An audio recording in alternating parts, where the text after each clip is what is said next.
Hey, I'm Patrick. And I'm Rick, and we're the Audiotree Live engineers. Welcome to another Audiotree Live tutorial video.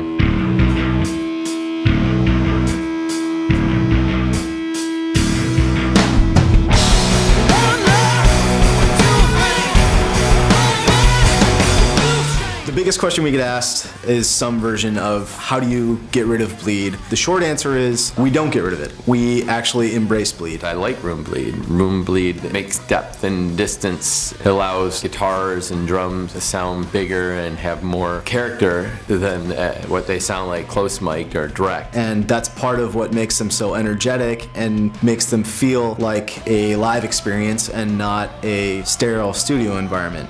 Now, in the room that we're doing all our sessions in right now, it's a pretty loud live room. You can even hear it on my voice right now. You hear the room coming back. We try and keep the vocal mics away from anything that's super loud. Any featured vocals, lead vocals, we'll try and keep away from the drums. The shells, we don't mind the bleed as much, but the cymbal bleed, that's the stuff that kind of hurts. All rooms have a certain mathematical distance that it becomes the same volume no matter where you're at. You know, in this room it's somewhere in between 6 to 8 feet is the farthest it matters. After that, it doesn't matter anymore. The sound is the same volume wherever you go. People come in and say like, should I put my amps in a closet? And we're like, no. There's not per se a stage here and an audience out there that you're facing, but you want to play live because you're playing through the internet to people that are watching you, and this room is set up, and the way we're going to record and mix it, we need all the action and all the volume that you would do in a venue.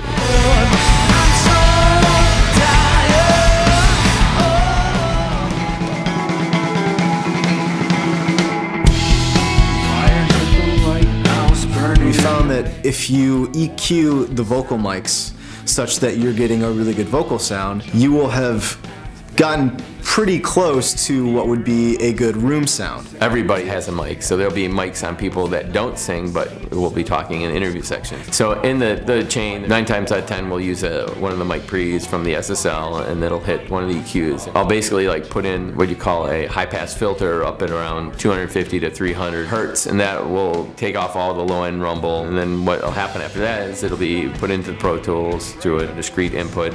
And in the Pro Tools, I'll use a multi-band compression, which will be set up for 2 main things to tackle into the whole process. I set the low compressor to take out any pops. Then the very top band will be split off for a vocal de-essing. So we'll control that just to make it more manageable sounding. That process then will go into another compressor that's basically a leveling compressor that'll take the soft stuff and bring it up a little bit, so it makes us not have to throw so far on the faders. All those things combined, then they stress out a vocal, but they also stress out what's behind the vocal, which is the room sounds, you know, the bleeds. If you condense something down so much, you can taste it that much more. And so that's what this whole process of the vocal chain does to the room. It really just kind of says, here's a real nice tasty chunk of what the room is. The bleed gets enhanced actually because of, you know, all the like things like vocal effects, you know, the slap delays and the reverbs. They add extra depth and dimension to it. That life is, you know, what everybody dreams about. In our situation, it seems like the more traditional rules we break, the better it gets.